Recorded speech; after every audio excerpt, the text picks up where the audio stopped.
Hi, everyone. Welcome to the show. Today, our guest is actually a member of our BHW team. Her name is Dana Gaskin, and she is the team's child and family specialist. And she's going to talk to us today about self-care for parents during COVID-19. Welcome, Dana. Thank you, Laura. I'm excited to be here with you and the viewer audience today. Great. Thank you.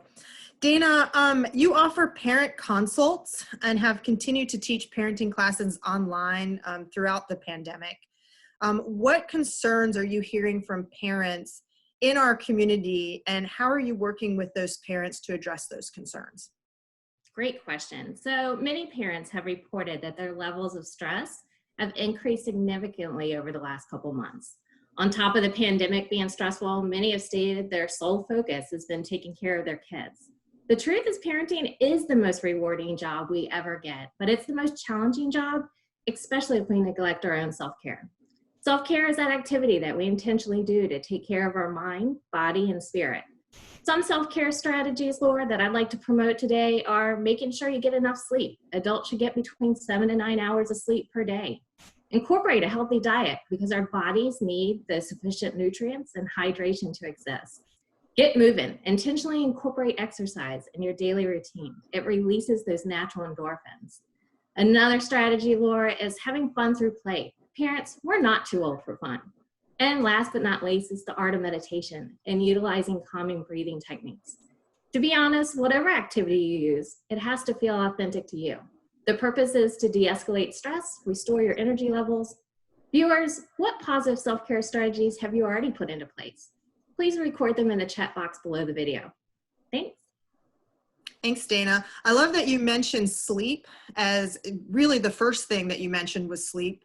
And I teach this actually during a sleep class that I have, that you cannot regulate your emotions if you have not had adequate and restful sleep. And so, we're all at home, stuck in the house, everyone's kind of going bonkers. And, if we're not getting that adequate and restful sleep, we're not going to be able to regulate our emotions and have productive conversations and have fun with our families during this time. So thank you for mentioning that and the other tips that you suggested. So many parents, of course, myself included, have young children and are without childcare. Or have chosen to keep their children home during this time as opposed to sending them to childcare centers due to safety. They're also telecommuting, right? So now we have stay-at-home parents who have full-time jobs, right? So more is being asked of parents during this time than was being asked of them before. So what suggestions beyond that self-care that you mentioned, that list of self-care options that you mentioned earlier, what suggestions do you have for parents in this situation? Absolutely. As many businesses, Laura, have transitioned to working remotely during the pandemic, many parents have struggled to adjust to balancing work and family. Working remotely has many benefits, but it presents challenges for people as well. People all over the world are learning new ways to use technology to complete work assignments and connect with others. On top of learning new ways to be competent in our jobs, parents are having to adjust to homeschooling and working in tight spaces and learning to equitably divide their time. All demands can be overwhelming. Few tips I would give to creating balance would be: first, commit to creating balance in your life. Balance does not occur naturally. You have to make a conscious choice daily. Second, create a daily schedule for home and work. Follow that same routine throughout the week so your family and work colleagues know what to expect. Time management is about maximizing your time and energy levels to best meet your needs. Also, this is the perfect time to learn the art of delegation. Most of us as parents make excuses to not delegate tasks by saying, I could do it faster. Truth of the matter is, delegating tasks allows you to choose the best use of your time while helping others grow in responsibilities. Just the other night, Laura, I taught my daughter how to make a new meal. Starting next week, I've delegated the task to her on making dinner one night per week. And last, for creating balance, I want you to make time for fun. Balancing commitments is hard. And when work and academic studies are done for the day, I want you to invest time in your kids. Stumped on how to spend time with them? Ask them. Kids can come up with 500 things they'd love to spend time with you. Great. I love that you mentioned also delegation. That's a new one that I haven't heard. And that we can reap the rewards of that long after all of this is over, because now, you know, like the example that you gave, your daughter knows how to make a meal, and she'll, you know, hopefully grow her skill set in that area, and your family can benefit from that ongoing. Absolutely. Right. So Dana, while some of us feel like we have too much going on, I've heard both adults and youth also complain about being bored. And I've also heard from some of our public safety folks that our bored youth are making some poor choices in the community. Do you have any resources or suggestions for keeping tweens and teens engaged during this time?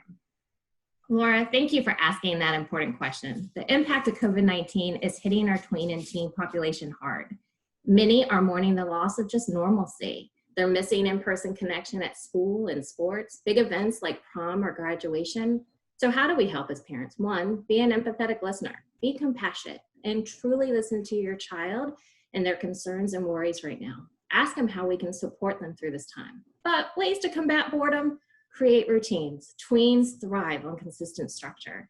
It provides a sense of consistency, stability.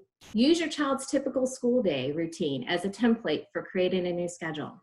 This structure of the school day provides an opportunity for them to learn new materials, but it puts in those essential breaks they need. Encourage them to connect virtually with their friends. Developmentally, they just want to belong at this age. Provide opportunities for them to chat through FaceTime, Skype, text. Go old school by placing a phone call. My son's been recently connecting with his friends by playing online video games. Encourage them to learn a new hobby. Just the other day, my daughter learned how to do a new hairstyle based on a YouTube tutorial. And last, I want to stress, get your kids moving. Exercise is a great way for them to take care of their physical and emotional health during this time. Encourage them to take a restorative walk. Great. I like also how you mentioned going old school. I saw an activity online the other day, and with help, a child of any age could do this, is to start writing pen pal letters. And so it gave this really great template, and I think post that to the page, the link to that. It's a template for writing pen pal letters back and forth to friends. So really cool. There's definitely other activities that kids could be doing that they wouldn't normally do if they were at school in their typical routine. So lots of opportunities there. Great. So Dana, can you take a moment to describe the specific services that you're currently offering in the community, how you're delivering them now, because it's a little bit different, obviously, because of COVID-19, and then also how parents can reach you if they have questions or parenting needs? Absolutely. Thank you, Laura. So at this time, all of our parenting services are being offered remotely. We are providing free parent consultations, which are a great opportunity for you to discuss your concerns you may have about raising your child. Our goal is to help you gather ideas and resources and skills to use at home. Most common consultation topics are centered around co-parenting issues or helping a child regulate their emotions, sibling rivalry, and many more. After the video, there'll be a link if you're interested in signing up for a consultation. In addition, we offer weekly parenting newsletters to families. Each newsletter has great parenting strategies and a weekly youth resiliency challenge. We also are super proud to have a new Facebook page dedicated to health and wellness. It's updated daily with new resources. Last but not least, we're offering a menu of virtual parenting classes. If you're interested in registering for one, please see our Facebook page for additional information.